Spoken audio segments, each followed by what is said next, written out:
ನಮಸ್ಕಾರ ಸ್ನೇಹಿತರೆ. ಕರ್ನಾಟಕದ ದಾವಣಗೆರೆ ಜಿಲ್ಲೆಯ ಹರಿಹರದಲ್ಲಿ ಇಡೀ ದೇಶವನ್ನೇ ಬೆಚ್ಚಿ ಬೀಳಿಸುವ ಸಂಚೊಂದು ಬಯಲಾಗಿದೆ. ಕೋಟ್ಯಾಂತರ ಹಿಂದೂಗಳ ಆರಾಧ್ಯ ದೈವ ಅಯೋಧ್ಯೆಯ ರಾಮ ಮಂದಿರವನ್ನು ಬಾಂಬ್ ಬಿಟ್ಟು ಉಡಾಯಿಸಲು ಸ್ಕೆಚ್ ಹಾಕಿದ್ದ ಶಂಕಿತ ಉಗ್ರನನ್ನು ನಮ್ಮ ಕರ್ನಾಟಕದ ಪೊಲೀಸರು ಹೆಡೆಮುರಿ ಕಟ್ಟಿದ್ದಾರೆ.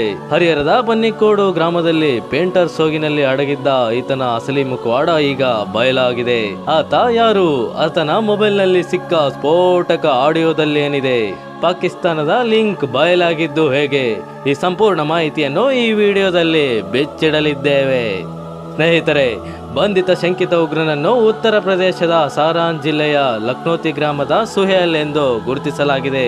ಈತ ಕಳೆದ 20 ದಿನಗಳಿಂದಷ್ಟೇ ಹರಿಹರದ ಬನ್ನಿಕೋಡು ಗ್ರಾಮಕ್ಕೆ ಬಂದಿದ್ದ. ಈತನು ಖಾಸಗಿ ಕಾರ್ಖಾನೆಯಲ್ಲಿ ಪೇಂಟರ್ ಆಗಿ ಕೆಲಸ ಮಾಡುತ್ತಾ ಬಾಡಿಗೆ ಮನೆಯೊಂದರಲ್ಲಿ ವಾಸವಿದ್ದನು. ಒಂದು ದಿನ ಹರಿಹರ ಗ್ರಾಮಾಂತರ ಪೊಲೀಸರು ಗಸ್ತಿನಲ್ಲಿದ್ದಾಗ ಈತನ ನಡವಳಿಕೆ ತೀವ್ರ ಅನುಮಾನಾಸ್ಪದವಾಗಿ ಕಂಡುಬಂದಿದೆ. ತಕ್ಷಣ ಪೊಲೀಸರು ಈತನನ್ನು ವಶಕ್ಕೆ ಪಡೆದುಕೊಂಡಿದ್ದಾರೆ.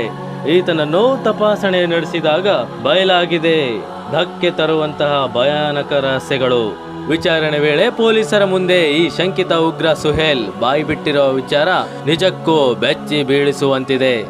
ನಾನು ಅಯೋಧ್ಯೆಯ ರಾಮ ಮಂದಿರವನ್ನು ಬಾಂಬ್ ಬಿಟ್ಟು ಸ್ಫೋಟಿಸಲು ಬಂದಿದ್ದೆ, ಅದಕ್ಕಾಗಿ ಸ್ಕೆಚ್ ರೂಪಿಸಿದ್ದೆ ಎಂದು ತಪ್ಪೊಪ್ಪಿಕೊಂಡಿದ್ದಾನೆ. ತನ್ನ ಮೊಬೈಲ್ನಲ್ಲಿ ರಾಣಾಜಿ ಎಂಬ ಹೆಸರಿನಲ್ಲಿ ಪಾಕಿಸ್ತಾನ ಮೂಲದ ಉಗ್ರನ ನಂಬರ್ ಸೇವ್ ಮಾಡಿಕೊಂಡಿದ್ದ.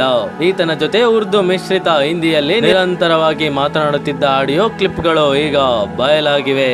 ಅಪಾಯಕಾರಿ ಶಸ್ತ್ರಾಸ್ತ್ರಗಳನ್ನು ಕೈಯಲ್ಲಿ ಹಿಡಿದುಕೊಂಡು ಉಗ್ರರ ರೀತಿಯಲ್ಲಿ ಪೋಸ್ ಕೊಟ್ಟಿರುವ ಫೋಟೋಗಳು ಈತನ ಮೊಬೈಲ್ನಲ್ಲಿ ಸಿಕ್ಕಿವೆ. ಪಾಕಿಸ್ತಾನ ಮೂಲದ ನಂಬರ್ಗಳಿರುವ ಹಾಗೂ ದೇಶ ವಿರೋಧಿ ಕೋಮು ಸೌಹಾರ್ದತೆ ಕೆಡಿಸುವ ಗ್ರೂಪ್ಗಳಲ್ಲಿ ಈತ ಸಕ್ರಿಯವಾಗಿರುವುದು ಬಯಲಾಗಿದೆ.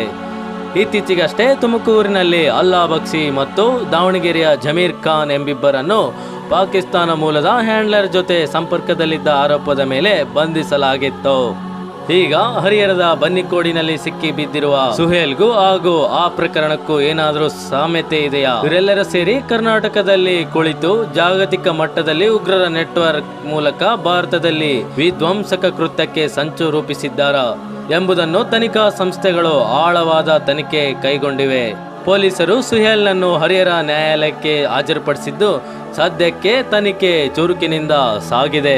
ಸ್ನೇಹಿತರೆ, ನಮ್ಮ ಹೆಮ್ಮೆಯ ಕರ್ನಾಟಕ ಪೊಲೀಸರ ಸಮಯ ಪ್ರಜ್ಞೆ ಮತ್ತು ಭದ್ರತಾ ಸಂಸ್ಥೆಗಳ ಅಲರ್ಟ್ನಿಂದಾಗಿ ಇಂದು ಕೋಟ್ಯಾಂತರ ಹಿಂದೂಗಳ ಶ್ರದ್ಧಾ ಕೇಂದ್ರವಾಗಿರುವ ರಾಮ ಮಂದಿರಕ್ಕೆ ಕಂಟಕ ತಪ್ಪಿದೆ. ದೇಶದ ಶಾಂತಿ ಕೆಡಿಸಲು ಯತ್ನಿಸಿರುವ ಇಂಥ ದೇಶದ್ರೋಹಿಗಳಿಗೆ ಕಠಿಣ ಶಿಕ್ಷೆಯಾಗಬೇಕು. ಹರಿಹರದಲ್ಲಿ ಬಯಲಾದ ಈ ಭೀಕರ ಉಗ್ರರ ಸಂಚಿನ ಬಗ್ಗೆ, ನಮ್ಮ ಪೊಲೀಸರ ಕಾರ್ಯಾಚರಣೆ ಬಗ್ಗೆ ನಿಮ್ಮ ಅನಿಸಿಕೆಯನ್ನು ತಪ್ಪದೆ ಕಮೆಂಟ್ ಮಾಡಿ. ಇದಾಗಿತ್ತು ಇವತ್ತಿನ ವಿಡಿಯೋ. ಮುಂದಿನ ಅಪ್ಡೇಟ್ಸ್ಗಾಗಿ ನಮ್ಮ RV ಅಪ್ಡೇಟ್ಸ್ ಯೂಟ್ಯೂಬ್ ಚಾನಲ್ನ ಈಗಲೇ ಸಬ್ಸ್ಕ್ರೈಬ್ ಮಾಡಿ. ಜೈ ಹಿಂದ್, ಜೈ ಶ್ರೀರಾಮ್.